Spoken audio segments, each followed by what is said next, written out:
In England, I was too Irish. In Ireland, I remember trying to get a job in Kildare, and it didn't have an Irish language qualification. I wasn't Irish enough. And then when it came to Newfoundland, there was a time you could almost be too Irish in Newfoundland, if that makes sense.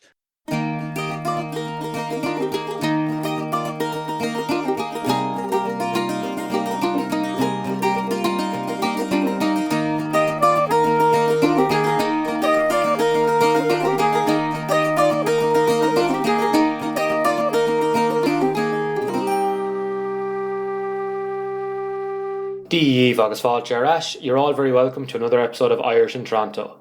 Today I'll be speaking with Michael Boyle. Originally from Derry, Michael left the north of Ireland in the late 1960s, just as the Troubles were beginning to kick off. Bound for a teaching job in Fogo Island, his arrival in Canada did not go as smoothly as expected. But as Michael often says, if you come to a fork in the road, take it. Michael took this fork and has ended up spending the rest of his life in Newfoundland. In this chat, we discuss how Newfoundland became his home away from Derry. We also discuss his relationship with Ireland and the Irish language. It was through speaking Irish on Monday nights in St. John's a number of years ago where I first ran into Michael. Michael released his memoir recently, On New Turf, and I would encourage anyone to pick up a copy and experience the life of an Irish immigrant to Newfoundland. I've included a link below. I would still encourage people to download the episodes and to share them with friends and family. Downloads are the easiest indicator for me to gauge how many people I'm reaching with these conversations, so I would really appreciate it. I began our chat by asking Michael about when he first came to Canada. First time I came to Canada was back in 1967. Why did I come? I'm still struggling with the answer to that question. It was a second bite. I was at St. Joseph's College Trench House in Belfast, and I had an offer. I'd answered an ad, a small little ad in the Irish News for a teacher up on Fogo Island. And I got I was accepted. I was working in England, like a lot of students do, was working in England. And then I said, got a little bit homesick. Maybe I should stay a year at home and teach a year at home before I'd go. And of course I did. Back in 1966, I taught in a place called Limavady, pretty close to Derry. This was when the Troubles were brewing. I was probably earning about £13 or £14 maybe a month, and had to pay rent. Didn't have a car. I was in a boarding house. It just was not thrilling. And then I said, well, what about that? The road not taken. Go back to that. What about that ad again? And of course, I went back, Pa, and oh yes, come ahead. And maybe in terms of doing research, maybe I didn't do the full due. If you follow my life, probably I didn't do the full due diligence and things. I was an Irish priest. Everything looked great. It was an Irish priest. I was like my mother says, nothing can go wrong. It was a remote place, and as it happens, a few things didn't go quite as planned, and I suppose that's the story of all our lives. And I didn't end up teaching in Fogo at all. But I know I haven't answered your question. The why, the other kind of why part for as well as the brewing troubles in the family. I had an uncle who's in the States. I had a brother, Philip, who's still in Waterloo, really into mathematics. And he had a thing called the Monte Carlo method. If anybody's into derivatives will know all about it. Another brother in London, a brother who went to Nepal and spent time in Zambia. So there's that kind of, I don't know if you've had that in Ireland, that kind of people wanting to travel. I think there is certainly a drive to travel. Like, we still have a high proportion of our, about 15% of the Irish population live abroad, but the 60s might have been more so. What was the motivation, apart from adventure, to leave Derry in the 60s? I think it was the troubles that year that I taught in Limavady. I think I had about 3 or 4 boarding houses. I stayed at the hotel. I won't mention the local hotel.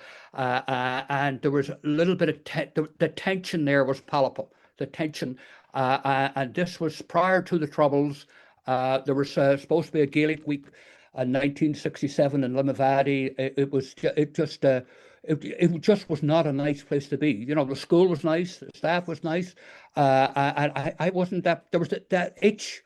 The Yogi Berra talks about the fork in the road, And I wasn't the guy to take the one fork. I sort of took two. Come to the fork of the road, you took the two. And I suppose it was that a bit of disillusionment, and probably go away for a couple of years. The troubles would be over, and you can pick up your life again. Didn't Yeah, quite work. I'm sure when you went out the door that day, to get to the airport, which it's a difficult place to get to now, Fogo Island. I can't imagine getting from Derry to Fogo Island in the 60s. And then for you to arrive all the way, just for context, Fogo Island is nowadays about a 5 hour drive from St. John's, added on maybe a 1 hour ferry, and then you still have to get to the other side of that island to get to Tilting. And you made it that far, and we're told there's no job here for you. Yeah, there was no boarding house. There was no boarding house. So what do you do? You're a young fellow, 23. Young fellow, 23. There's no boarding house. So what do you do? I remember being in Belfast before coming to Canada, and I was a little bit of friendly advice from the Canadian immigration. They said, "Oh no, lots of jobs for you in Toronto. Don't wait another 40 years regretting that you didn't go up to Toronto." I had about $100 in my pocket, and I didn't want to go home. The last words my father was, yeah, and you probably heard this kind of echo in Ireland. If things don't work out well, make sure you come home as soon as you can. And that kind of pride of not going back. You know what I mean? You're there for a week. You've heard stories of somebody going to America for a week and coming home, and they're legendary in parts of Ireland. And I didn't want to be that kind of person. And maybe it was a bit of stubborn pride, but it was and then there's a bit of luck then too. When somebody calls you and wants you to teach in Gander, Father Mac, another Father Mac. There were two Father Marks in the story, and he says, "Look, are you any good at sports? We need somebody to help out with sports." Never asked for any. Was I qualified? Did I have any degrees? It's hard to believe that. It's hard to believe that era. You know what I mean? Yeah. And you start Tuesday. After Labor Day, and if you remember how, as I say, I tell about the my first day in Gander was quite an experience. Uh, Yeah. Do you want to talk about that?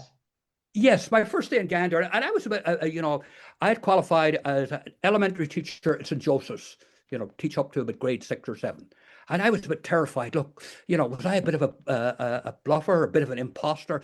I was coming to teach in high school. Could I be asked to teach math, chemistry? Oh, no, they wanted somebody to do something with sports. So I felt a bit relaxed. And I was wondering, you know what I mean? I had a very strong Northern Ireland accent.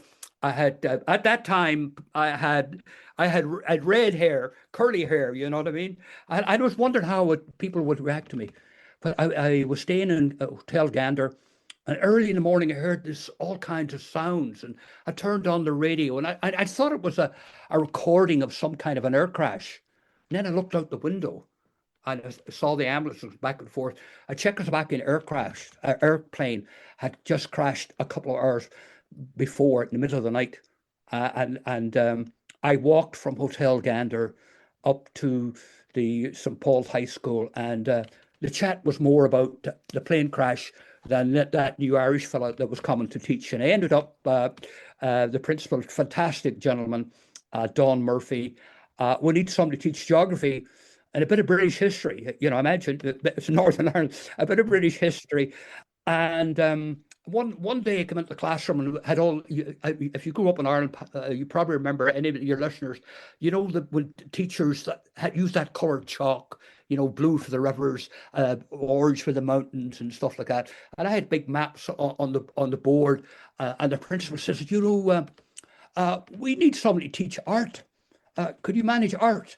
And that kind of Irish kind of stuff? Yes, sir. So you got to be able to. There's a time when you have to go with the flow, and you know what I mean. Rather than But I look back on it. Maybe I'm looking back on it with sort of rose-tinted glasses, as I say. Yeah, but one thing I loved about your memoir was there were so many moments where, as you said, you didn't do your due diligence, or it just, but things seem to just always work out. You were very, you were often in the wrong place at the wrong time, but you were often possibly simultaneously in the right place at the right time. And Gander is famous to us today for being, one of the most hospitable places in the world. It welcomes the world to its doors on 9/11. We have the famous musical Come From Away that highlights often the reputation of Newfoundlanders being friendly possibly comes from Gander, and you seem to have a very hospitable welcome there. People tend to welcome you in with open arms almost immediately. Oh, Gander was. There's no question about that, and been learning to skate in Gander. I mean, the whole community was watching me, learning to skate, and the compliments you get, you don't fall down as much as you used to, type of thing like that, and get involved in soccer and getting involved. I was a shy young fella, really, in a sense, and. Gander was important. Now, at the same time, you were homesick and you were lonely. There was those two things, there's those two things that were going on at the adjustment period, and you were different. You were from Northern Ireland, and you had a funny accent. I mean, people said, "Well, hell's bells, you're not Irish at all. You don't speak like the normal Irish accent." And said, you must be Scottish, But Gander was a very interesting place. I had that kind of an American aspect to it, in the sense that the American base is there. But it was, I speak very highly of Gander in my memoir, very highly, with the staff and the students in that school too, because I get into geography, and teaching art became very important later on too. Yeah, there's some great little anecdotes about teaching art and teaching geography. You've mentioned, you're from Northern Ireland and you're moving there. Your relationship with where you're from, it's very obvious. The memoir is called On New Turf, and you talk about Derry and the turf and the bogland that you grew up on in rural County Derry. Bringing those kind of, it sounds like to me like a very typical Irish childhood, of rural Ireland. But you've mentioned the word Northern Ireland.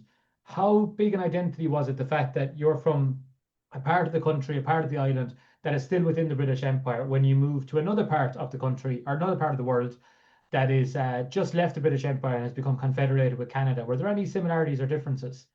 Yeah, that was quite a learning curve in a way when it came to Newfoundland. But I'll backtrack a bit, in a sense, for listeners too.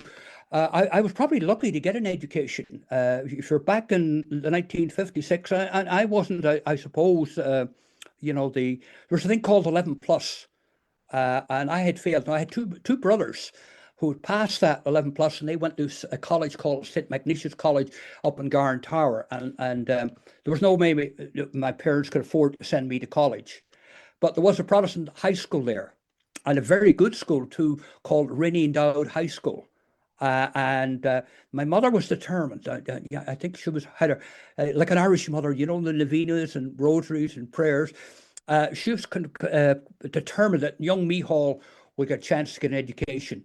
So it was kind of breaking barriers. It was breaking barriers to go to the local local school, Rennie and Dowd. And I remember that first interview with the headmaster, Dr. Frizzackerley. And Dr. Frizzackerley had a very strong Lancashire accent, and tell you the truth, I was frightened to hell of him. Do you know what I mean? And my mother was with me, and the father drove up in the car. And I don't know if this is an Irish thing. My father drove up in the car and stayed in the car. And maybe it's his comfort zone. He parked himself, stayed in the car. My mother and I went in, and there was one question that the headmaster had. Does he have, this young chap, does he have good study habits? And my mother said, yes, he does. And he plays Gaelic football. Well, he could play rugger here. And then he clapped his hands. Good show. We'll see you next week.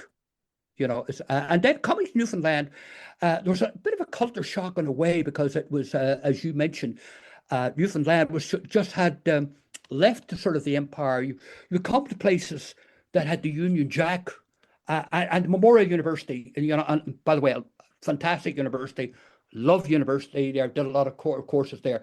But, I found it absolutely scandalous, and I use that word deliberately, for a province that had such an Irish background. There never was an Irish studies department. Now, with cutbacks at Munn, there never will be. That's an amazing thing. And we had Lord Taylor, Lord Taylor of Harlow. We had all of that kind of stuff it just blew my mind, at the beginning, I agree. As you know, like, and I'll explain this in the introduction, that the reason I was in Newfoundland was to teach the Irish language, but I was teaching it within the Department of Modern Languages, Literatures and Culture, and I was fortunate to have that opportunity. But it did blow my mind a little bit. It seemed to me that of all the places in North America that should and deserves to have a quite thorough Irish studies program or department, even, it should be Memorial University of Newfoundland. But look, that's something unfortunate. But you kind of, the most Irish immigration to Newfoundland was in the 1700s, and it slowed down significantly after that. You going there in the 60s, like myself, I was unusual in going there, but then I moved on and I came to a typical place such as Toronto. What drove you to stay in Newfoundland and not go back home, and also not pursue maybe another part of Canada like Ontario or Quebec, for example? Well, I did go back home in a sense. I taught for about 3 years, went to Memorial University, and had a couple of degrees, and I went back 1971. 1971, I went back to Ireland to do a degree at the University of Coleraine. And maybe I haven't done the due diligence again, Paul.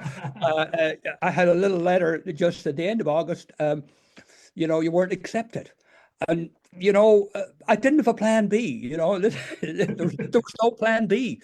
And I ended up teaching at the local St. Patrick's High School, a fantastic school, a great school you probably heard it, for Gaelic games and stuff. I had a great term there. That's in Mahara, isn't it, that school? Mahara, and the person who took over after me was a legend, a gentleman called Adrian McGuckin. So, and I was only there for the term, and I went to London, and I had trouble. I went to London. I almost had a chance of teaching in London, and then the Aldershot bombing came. And that was it. And I ended up being in Willesden Labour Exchange. I was signing checks. And I got a job then at Holloway Boys School in North London. And then what to do for the next year. So I applied for positions. And, oh, yes, I applied back to Newfoundland, to Baltimore. And I applied back to teach in Ireland at St. Bridget's College in Claudy. Folks, things must follow me. I don't know why. Claudy, and I decided against Claudy, and came back to Baltimore. There was a position waiting for me, but at Claudy, listeners might know, that was a tremendous own goal of an IRA bomb in Claudy. It was an absolute devastating thing. So there was a kind of time in my career that and it happened at Newfoundland too. In England, I was too Irish. In Ireland, I remember trying to get a job in Kildare, and it didn't have an Irish language qualification. I wasn't Irish enough. And then when it came to Newfoundland, there was a time you could almost be too Irish in Newfoundland, if that makes sense. If you're too, and maybe on Ontario, if you're too Irish, it's all right to have the Irish heritage and have the shamrock and St. Patrick's Day and fly the green. But there's more to it than that. It's a good question. Why I didn't try any other parts of Canada, but it was the friendliness of Newfoundland. I think there was Newfoundland had kind of a magic.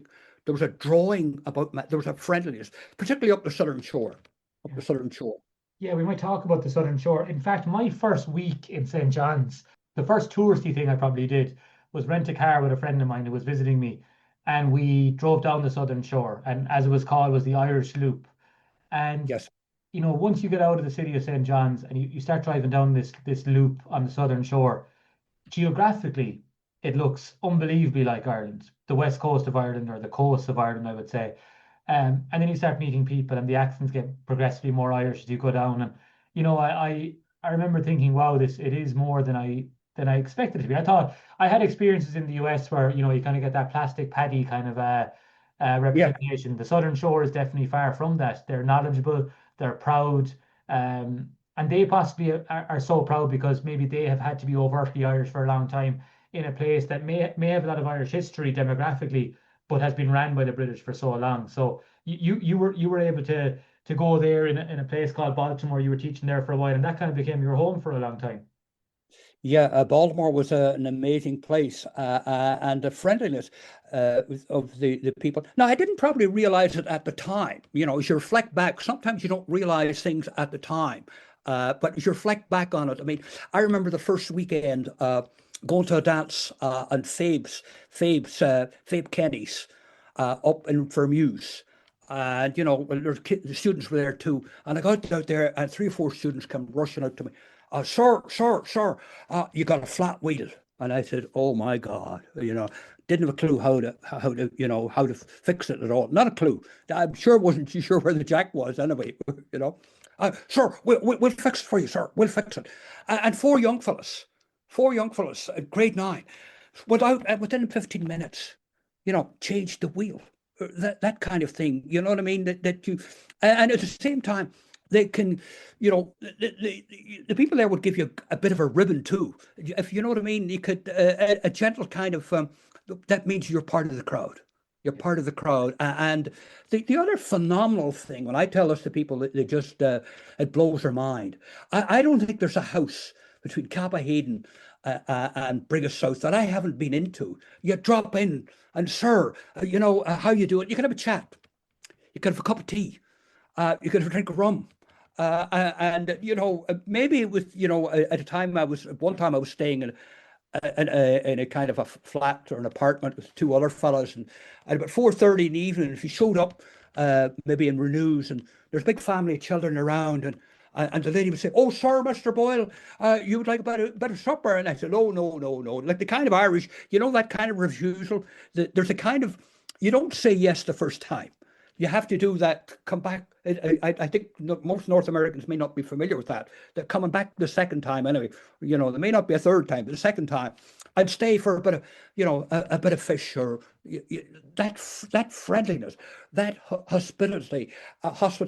And as well as that, there's that, there's an unspoken gratitude.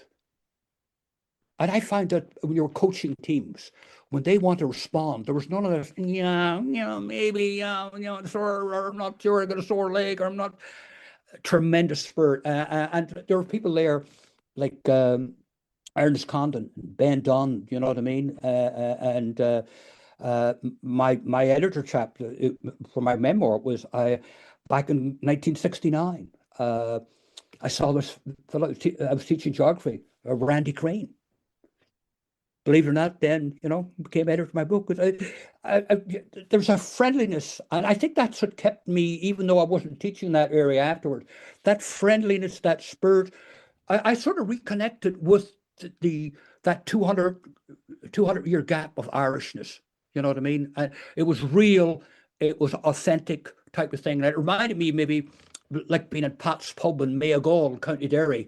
You know, you'd walk into Pat's Pub, and you know, you've been away for a while. People are just sitting over there having their pint. I mean, there's no big hoo-da-da, but you, who are you? But they know you're there.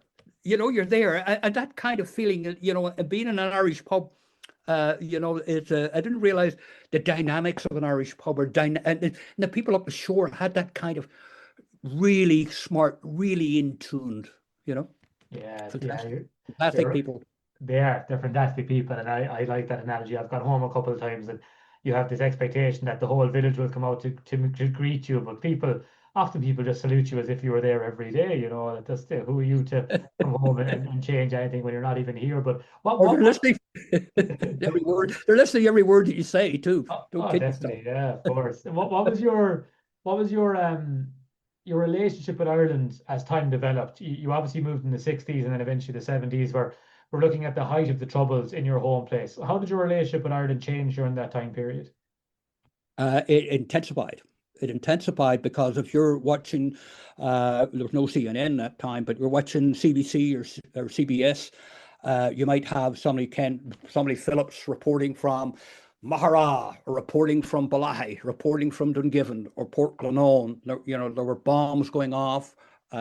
all kinds of things. I was lucky enough in a sense that none of my immediate family were, killed by the result of the troubles, but everybody knew somebody. Uh, I did have, I did have a good friend of mine at Rainy and Down, a good Protestant friend of mine, Wilbert Kennedy.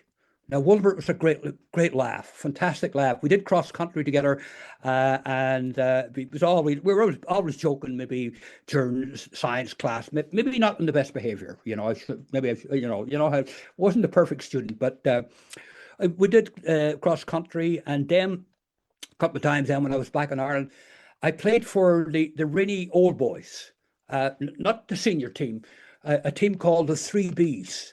The Three Bs, and we were sort of, they were sort of, I don't know how you'd categorize it, the kind of people who'd play the game and maybe have a couple of pints or shandies afterwards, because, there was a shandy. I don't know if North Americans are familiar with shandy, the beer and the ginger ale. Possibly not. They probably have a different name for it if they do.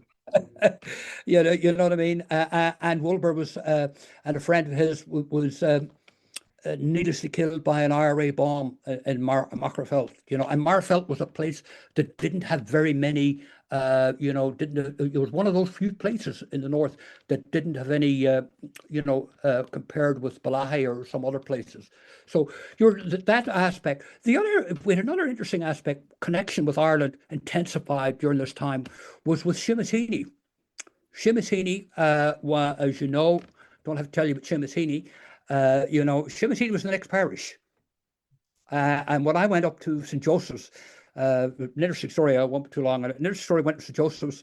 I was sort of, at the back of my mind, going to be a PE teacher.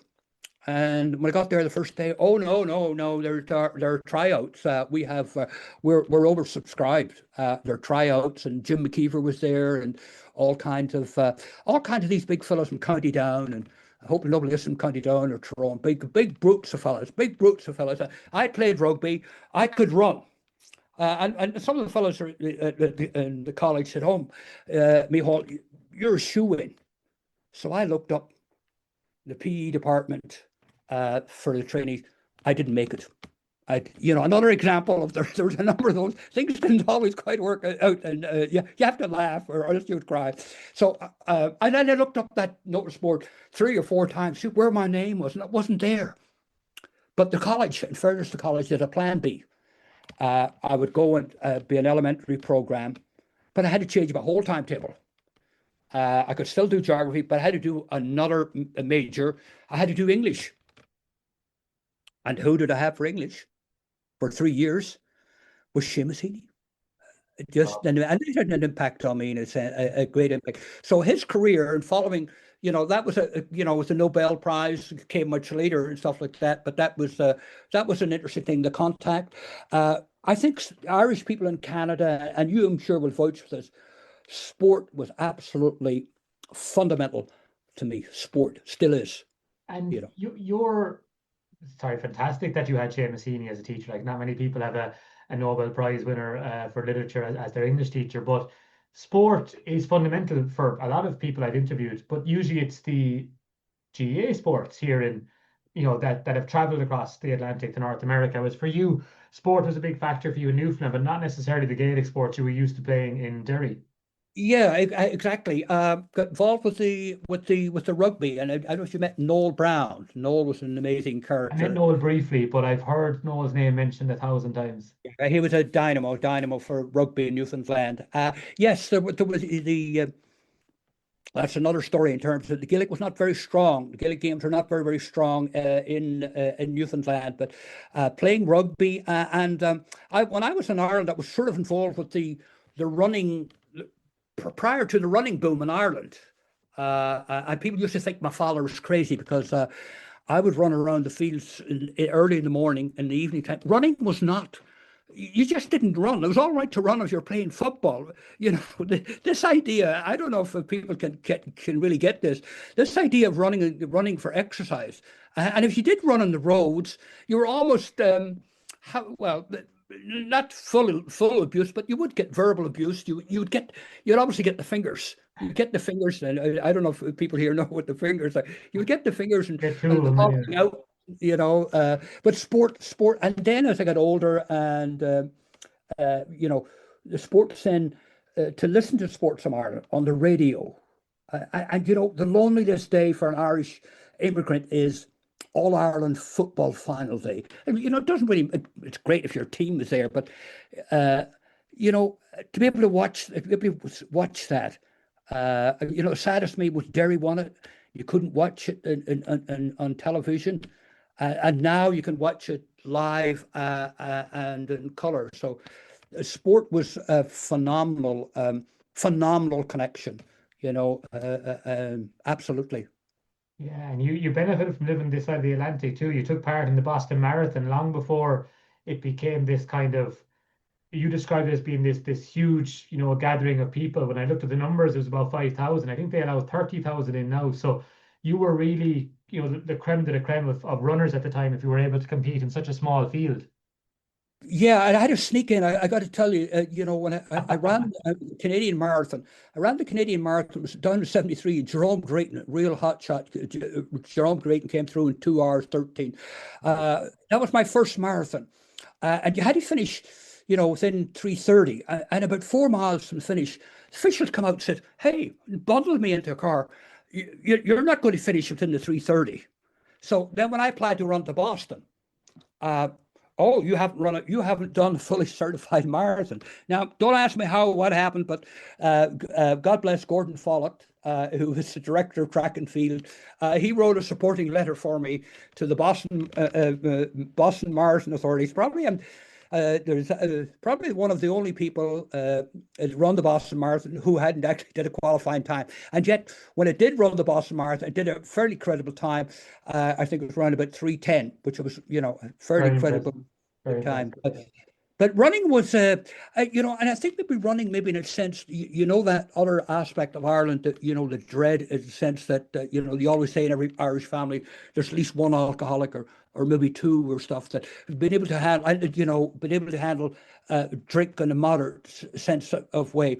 I think was important. I think sports is important there.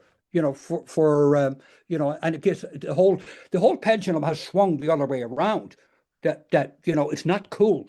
That people think that be Irish and drinking stuff. I think that is where I think that's been changed a lot.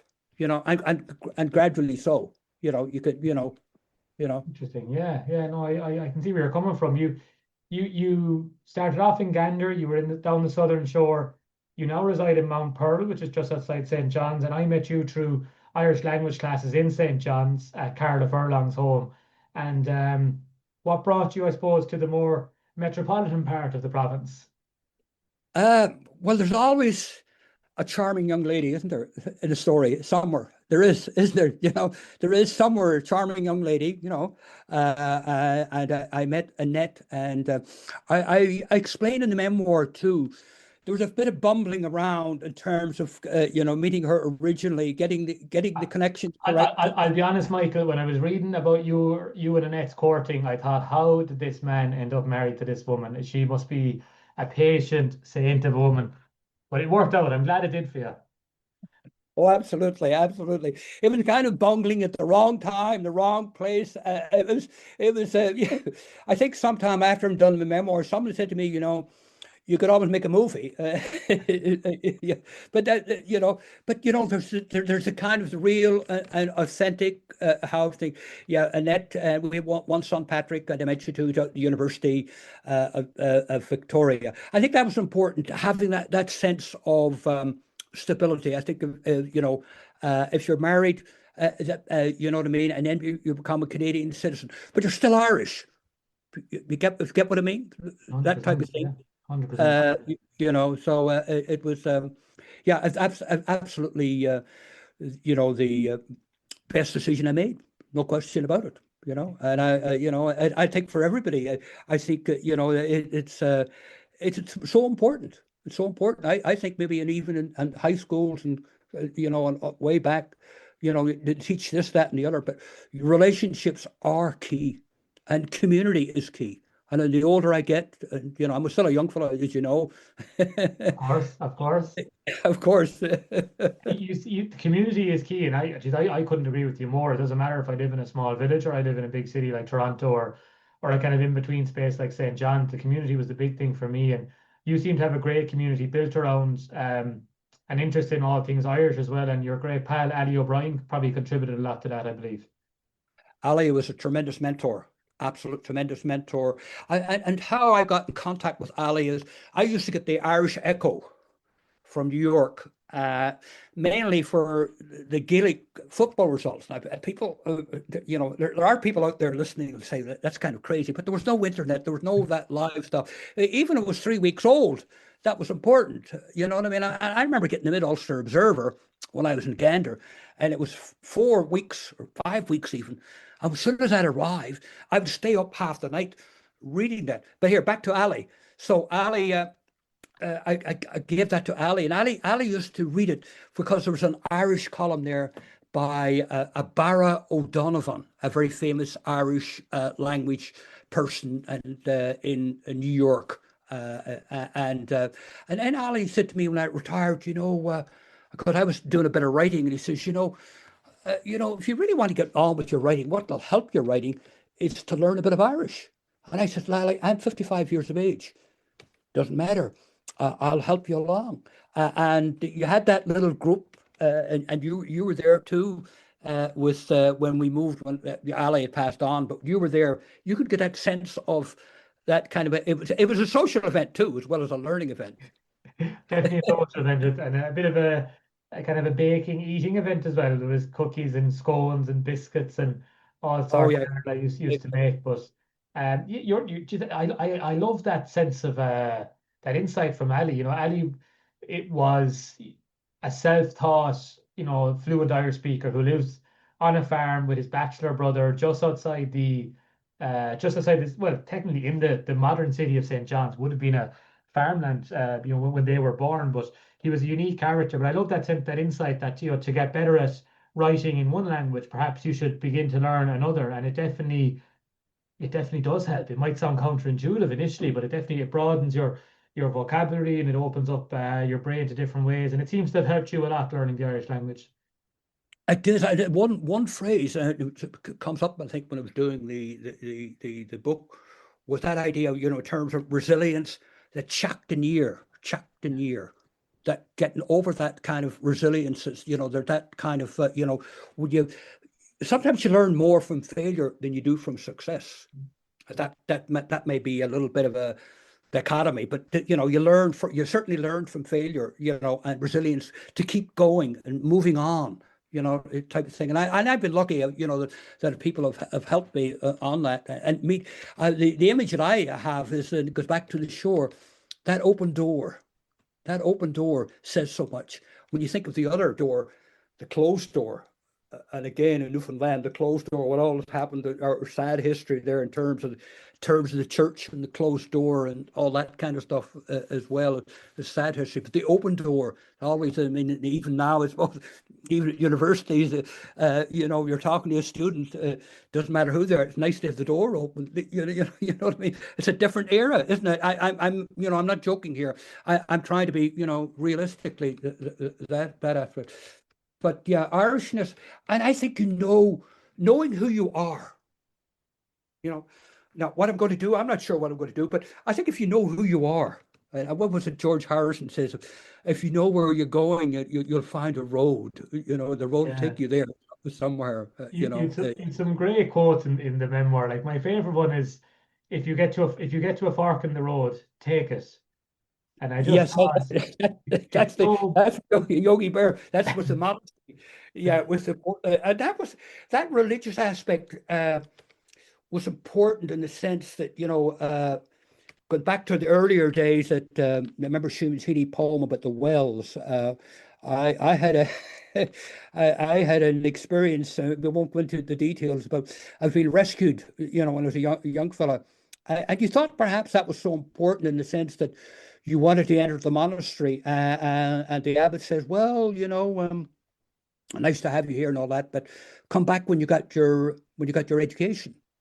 Now, I did come back earlier. I did come back to that vocation. I went back in the 70s, All Hallows College in Dublin, and I lasted 6 months.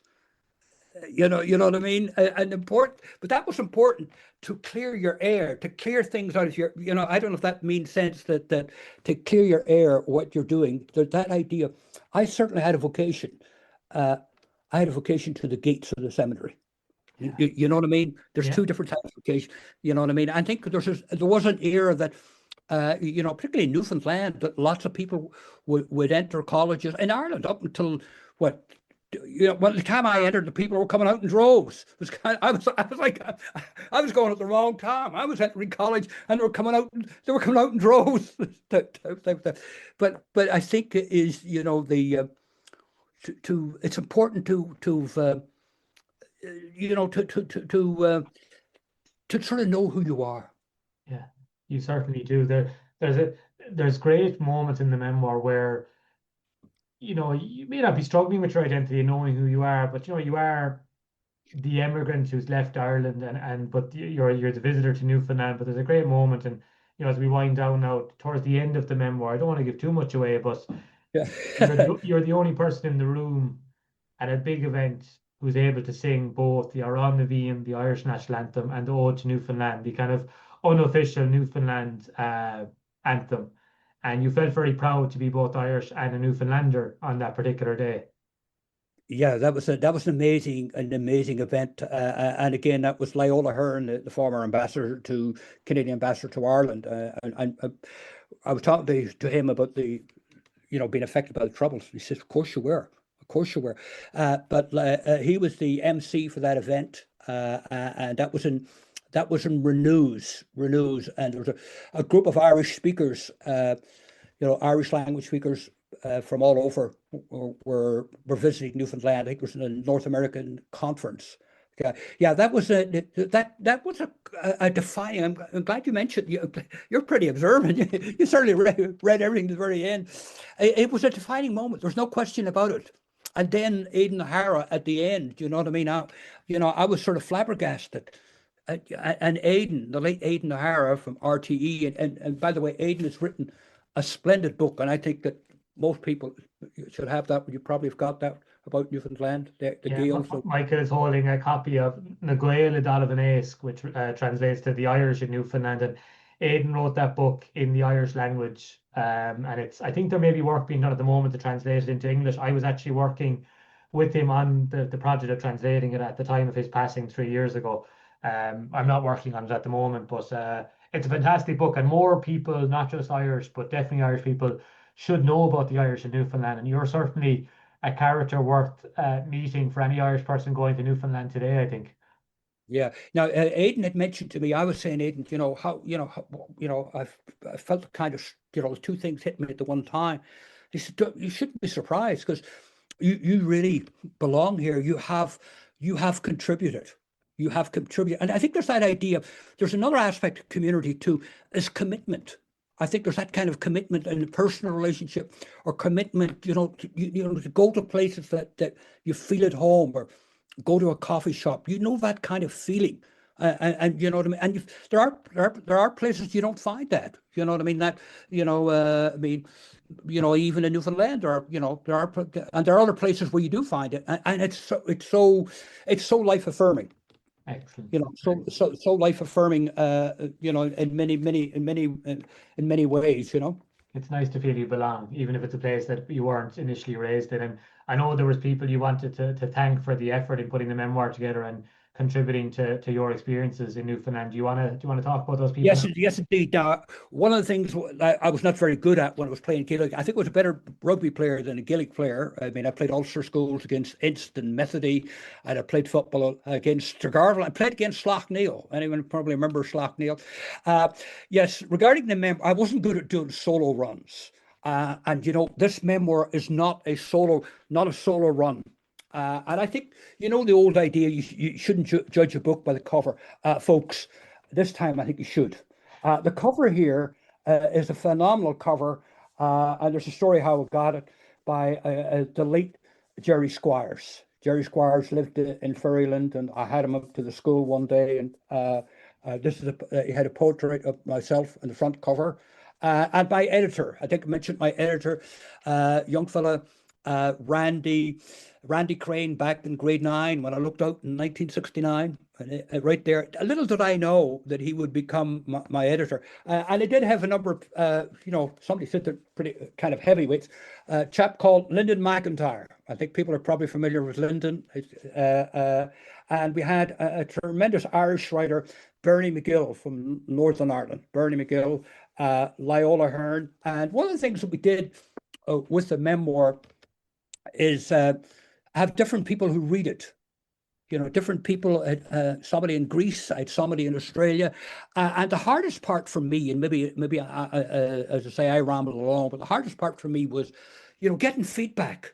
We all look for feedback, but when you get feedback, yeah, I had to eat humble pie, Pa. Yeah, In a sense, tough. because I said, look, my book. You get what I'm saying?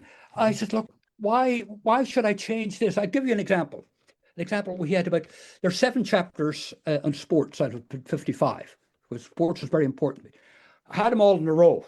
And my good cousin up in Philadelphia, who's really, really did a lot of work for me. And she says, I really don't like sports, Michael. And you got 7 of them in a row. Can you chop them around a bit? So people have helped you. And I think there are listeners out there. There are people in Ontario. I want to mention one person. I want to mention a chap in Coalburg, Roy Kempton. When I attended Rennie and Dowd School back way back, a Protestant neighbour of mine, Roy Kempton. I haven't seen Roy since, but Roy and I, since the memoirs come out, we've made that connection again. Find out he's involved in writing poetry. So I think a memoir is all about connections. It's all about community, and it's all about belonging. Yeah, that's It's great. not about me. It's about other things, many other things. And you really would recommend to anyone who's thinking about writing a memoir to do so, regardless of if they perceive themselves as being famous or what they have to say as being worthwhile. It is worthwhile, so they should definitely write one. Absolutely. I think now the way our world is going with artificial intelligence, even book covers. Look at book covers. How many book covers are going to be the real, authentic book covers? I think getting authentic. AI can do a lot of things, and we can use it, and we have to use it. We must use it. It's there. But I think memoir, there are stories. There are lots of stories, all across the world of ordinary, like an ordinary fellow like myself. And there are 3 things you can learn that I've sort of learned. One of the things I've learned in memoir, things don't always go the way that were expected. And folks, isn't that universal for everybody? Don't expect perfection. Don't expect perfection, secondly. And thirdly, and maybe last of all, enjoy the things that you like. Enjoy the things that you like, no matter what they are. Brilliant. And the people that you like. And people are important, and making connections, always. And since the memoir come out, all kinds of connections, that have happened. I remember being at a coffee shop with my editor, and this lady came strolling along, and I knew her before, knew her father, and she come over and she says, I could see she was kind of sad. She says, I really had a problem with your memoir, not a problem. She says, oh no, yeah, your memoir made me very sad. Next thing I could see the tears coming right down her eyes. So I got up and gave her a hug. And I said, well, why? She says, I could see my father in the memoir. My father emigrated from Ireland as well. I could see my father in the ups and downs and twists of life that you had. Wow. And that was just a phenomenal moment. Yeah, to know that you had that impact. Brilliant. Absolute impact indeed. Yeah, we might leave it there. Thank you very much, Michael. Well, thank you. And I really appreciate you doing this. I've, as I mentioned before, strong connections with not with me personally, but with my son. My son attended St. Michael, attended University of Toronto, had a doctorate, had to do language, and I figured he'd do French or Spanish, or wanted to do Irish, and really impressed with the tremendous. I think it was a Dr. McDermott, Maureen McDermott, yeah. a absolutely fantastic lady, and a great reception there. And thank you. I appreciate, it's great to talk to you again. I know I get sort of wound up, but I mean, it is what it is. It's great. It's great. I'm delighted. I may be back in May. I know that Colm Tobin is going to come to Memorial and give a lecture on May 9th, I think. I think that's the plan. So I may be there for that. I'm not sure yet, but it'd be nice to meet up.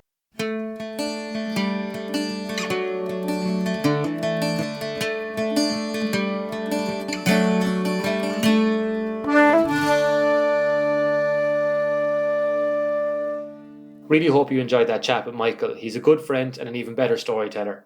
Once again, all feedback is welcome. You can email me. My email address is in the description of the podcast, or you can find me on social media. It's always lovely getting messages from strangers and talking about the podcast and their stories of what brought them to Toronto. I would still encourage people to download the episodes and to share them with friends and family. Downloads are the easiest indicator for me to gauge how many people I'm reaching with these conversations, so I would really appreciate it. Thanks to Natalie Barbuti, who provided the logo for the podcast, and thanks to Shannon Heaton, who provided the music you are now listening to. You'll find all of her music on Spotify. There'll be another episode of Irish in Toronto in 2 weeks, and until then, slán go fóill.